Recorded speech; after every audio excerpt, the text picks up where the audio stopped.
আপনি যদি সংকট সমাধানের জন্য শুধুমাত্র তাদের উপরে দায়িত্ব দিয়ে মনে করেন যে তারাই এই সংকট সমাধানের জন্য একমাত্র এবং তাদেরকেই করতে হবে, তাহলে সেই সমাধানের জন্য তারা যে রূপরেখা দিবে সেটি তাদের উপরে আপনাকে নির্ভর করতে হবে। আমরা মনে করি এই সংকট সমাধানের জন্য সকল অংশীজনের রাজনৈতিক সমঝোতা, একটি সমঝোতা পরিষদ হওয়া উচিত। আমাদের কিন্তু ঐক্যের জায়গাগুলো এক, এখানে কিন্তু কোনো দ্বিমত নাই।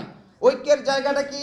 যে আওয়ামী লীগ এবং গণহত্যার বিচার, শহীদ আহতদের পুনর্বাসন এবং রাষ্ট্রকে একটি গণতান্ত্রিক স্থায়ী সংস্কার করে, মানে একটি সংস্কার করে যাতে আর এই কোনো ফ্যাসিবাদী ব্যবস্থা যেন ফিরে না আসে। এখানে একটি সংকট হচ্ছে আস্থার সংকট। সেই সংকটটি হচ্ছে সংস্কারটা কি নির্বাচনের কিছু মানে সংস্কার, প্রাথমিক সংস্কার নির্বাচনের আগেই দরকার, এই বিষয়ে 100% একমত। মধ্যবর্তী সংস্কারটা নির্বাচনের আগে হবে নাকি পরে হবে এইটা নিয়ে দ্বিমত আছে। 90-তে সকল রাজনৈতিক দলের সম্মিলিতভাবে একটা 3 জোটের রূপরেখা হয়েছে। এই 3 জোটের রূপরেখায় অর্থনৈতিক সংকট সমাধানের জন্য রেহমান সোবহানের নেতৃত্বে যে 1500 পৃষ্ঠা যে সুপারিশ করা হয়েছিল, সেই সুপারিশ কোথায় আছে? এটা তো সেই অন্ধকারে রয়ে গেছে। তাহলে রাজনৈতিক নেতৃবৃন্দের যে সম্মিলিত কমিটমেন্ট 90 সালে দেওয়া হয়েছিল, সেই কমিটমেন্ট বাস্তবায়ন হওয়ার না ফলে এখানকার জনতা এবং ছাত্ররা মনে করতেছে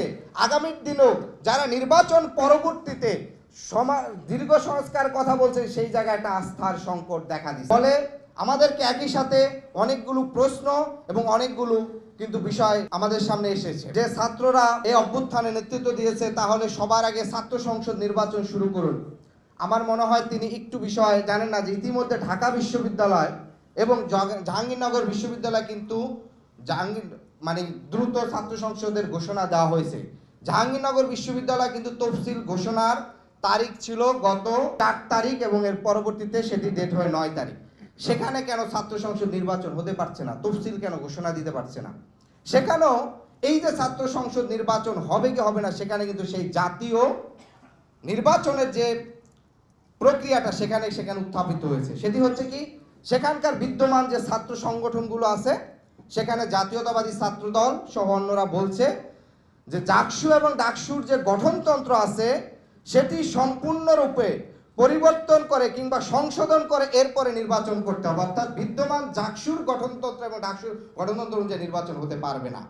কিন্তু জাতীয় পর্যায়ে আমরা আবার এসে দেখি যে রাজনৈতিক দলগুলো যে এটা শুধুমাত্র সীমিত সমাধান করেই দ্রুত নির্বাচনে যাওয়া হোক।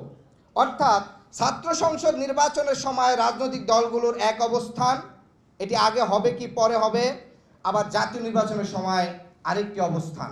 অর্থাৎ এই যে পরস্পর বিপরীতমুখী অবস্থানগুলো এবং আমাদের যে দৃষ্টিভঙ্গিগুলো, এই দৃষ্টিভঙ্গিগুলো নিয়ে সমাজের অনেক প্রশ্নের কাছে, আমাদের ছাত্র নেতৃবৃন্দদের কাছে, জনতার কাছে কিন্তু নানা ধরনের প্রশ্নগুলো রয়েছে। আরেকটি বিষয় আমরা স্পষ্ট করে বলতে চাই যে অনেকেই বলে থাকেন যে 71 প্রশ্নে এখানকার ছাত্র নেতৃবৃন্দ কিংবা তারা নানা ধরনের বক্তব্য দিছে। আমরা এটা বারবার স্পষ্ট করছি আমাদের জায়গা থেকে যে 71কে অস্বীকার করা, 71কে শ্যাডো করা, ছায়া ফেলে দাও, এটা কিন্তু কখনোই আমরা এই ধরনের বক্তব্য আমাদের থেকে যায় নাই। মানে সামাজিক যোগাযোগ মাধ্যমের কিছু মানে ফেসবুকের পোস্টকে আপনি যদি অভ্যুত্থানের নেতৃত্বের বক্তব্য ধরে নিয়ে আপনি যদি আপনার বক্তব্য পেশ করেন, সেটা আসলে কোনোভাবে কাঙ্ক্ষিত নয়।